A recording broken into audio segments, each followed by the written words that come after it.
Why doesn't the government care if I live? Why don't they care? Why don't they care about us? All right, guys, so in the midst of Roe v. Wade being overturned, the Democrats thought that they could just come out here and blame Republicans. Say, hey, look, we told you guys that this is what happens when you vote for Republicans. Blame the Republicans for why this is happening, right? And they thought that this was going to be a moment where their base will rally around the Democrats and say, you know what, you're right. You are right. It is all the Republicans' fault, and we have to go out here and vote Democrats in the midterm because of this. The Democrats were so confident about this that they even thought that it was a good idea to fundraise off of Roe v. Wade being overturned, going as far as to send out emails, right, to their supporters that, hey, send us $15, right, because the Republicans, the conservative Supreme Court overturned Roe v. Wade. We're gonna fix this, okay? We promise you, right? As if the Democrats don't have a history of overpromising and under-delivering. But here's the problem. The playbook for the Democrat Party has always been to overpromise, under-deliver, and then fundraise off of it by blaming the Republicans. And it looks like that the Democrat Party in their base is not necessarily falling for that this time around, as there was a whole bunch of people that took issue with the fact that the Democrats were trying to raise money off of basically losing to Trump and Mitch McConnell, which is basically why the Supreme Court ended up overturning Roe v. Wade in the first place. Take a look. For abortion rights. Thank you guys so much for joining us. Appreciate it. Zoe, talk to me first about why it is you wanted to come out here today, because something that struck me was when you were speaking earlier and you mentioned your anger because you had received a text message from the Biden campaign. Why is that? So I received a text message from Joe Biden's campaign yesterday saying that the Supreme Court had overturned Roe versus Wade and that it was my responsibility to then rush $15 to the Democratic National Party. And I thought that was absolutely outrageous because my rights should not be a fundraising point for them or a campaigning point. They have had multiple opportunities to codify Roe into law over the past 20, 30, 40, 50 years, and they haven't done it. And if they're going to keep campaigning on this point, they should actually do something about it. What are you most worried about, Julia? Yeah, so that is a sentiment that I'm hearing all over the place coming from the left, right? The sentiment is not that, oh, Republicans are so evil, we hate them, you know, we need to go out here and vote Democrat because of that. No. Actually, what I'm hearing is that the Democrat Party is a failure. Okay, they're absolutely failure. They're actually really not trying to fulfill the promises that they're making to their constituents. Okay, they go out here and they virtue signal, they do photo ops, kind of like the photo op that Kamala did, right, on Air Force Two, okay, where she was looking at the woke extremists protesting after Roe v. Wade was overturned and put out this tweet saying, we're fighting for you. And again, the base of the Democrat Party, the blue check liberal mob was like, no, this is unacceptable, right? You're not actually fighting for us. You're simply posting this picture, this photo op to pretend like you're doing something when you're not doing anything at all, okay? Again, the Democrats, particularly the progressive base, is catching wind of the game from the Democrats, which again is to overpromise, undeliver, blame Republicans to fundraise off of it. I mean, even Charlamagne the God, okay, who, for whatever reason, he's a lost cause.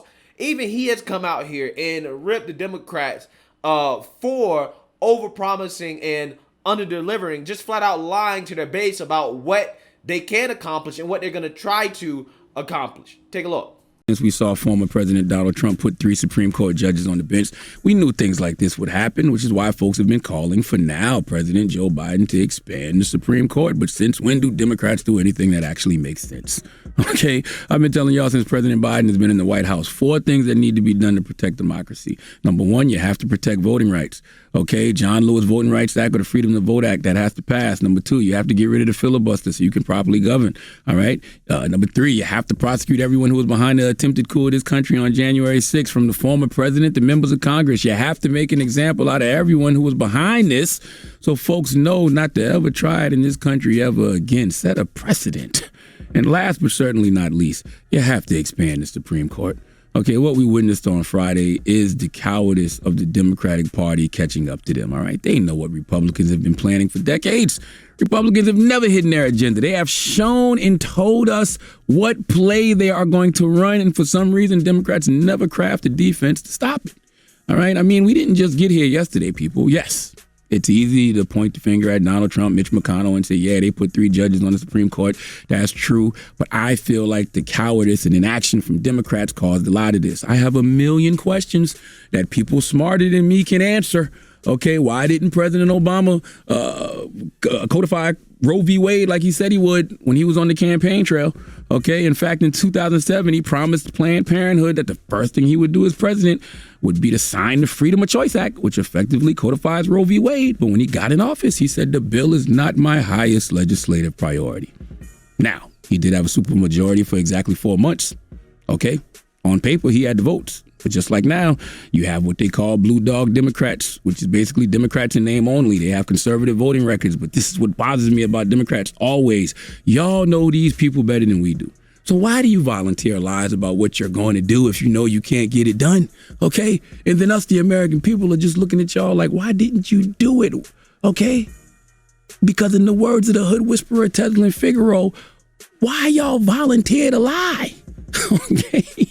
Well, that's easy, Charlamagne, because idiots like you are going to keep voting for him, right? You're going to keep voting for him. Why? Because you think that Democrats are going to do all the radical things that for whatever reason you want that aren't going to help anybody. See, this is the thing about people like Charlamagne the God that really gets me. This guy is such a lost cause. He can obviously see through the buffoonery, right, of the Democrat Party, that they overpromise, they underdeliver, and they're just grifting, right? They're grifting. But at the same time, the same side of his mouth, he would come out here and advocate for these promises that the Democrats are making that the Democrats know they're not going to fulfill. But also on top of that, what are those promises that Democrats making? How are they actually helpful? For example, voting rights. Your voting rights are not under attack, bro. In Georgia, right? More minorities voted than ever before in the primary. How are your voting rights under attack? Again, so if the Democrats were to pass the so-called voting rights legislation they're trying to pass, who is that going to help? How is that going to help anybody? Again, these people are supposed to be pro-black, right? Supposed to be helping black folks. How is that going to help black people? Black people already can vote, right? Black people's right to vote is not under attack, okay? And if it is, the Republicans are doing a terrible job at it, right? They're doing an absolute terrible job at it, okay? Then he talks about getting rid of filibuster, right? Trying to expand the Supreme Court. What is that going to help, right? For what? Okay, what legislation, what cause is that going to help? Well, I don't know. It's just what the Democrats want to do, right? It's what the Democrats and progressives want to do. He doesn't know. He can't tell us why that is important. Why in the world do you want to prosecute everybody involved with January 6th? What is that going to do? Specifically for black America. Because again, this is what this guy's supposed to be about. He's supposed to be about just for black people. What is that going to do for black people? Who knows, right? Who knows? But this guy comes out here and rips the Democrat Party for not passing legislation and fulfilling priorities that are going to do absolutely nothing except make the Democrat Party more powerful, right? And we've already seen what the Democrats do when they're in power, right? They don't fulfill their promises. That is what really blows my mind and bothers me about Charlamagne the God, right? He's at the same time, he knows the Democrat Party and their buffoonery, right? He knows that they're full of it, but he doesn't know that they're full of it when it comes to the promises that they're making in regards to how's that actually going to help people. None of the things that he's saying that he's so pissed off with the Democrats for not being able to do is actually going to help anybody. I mean, look at the Roe v. Wade thing. Roe v. Wade being overturned, what does that do? It puts the issue of abortion back to the states, right? Who disproportionately gets more abortions than anybody in this country? Black women.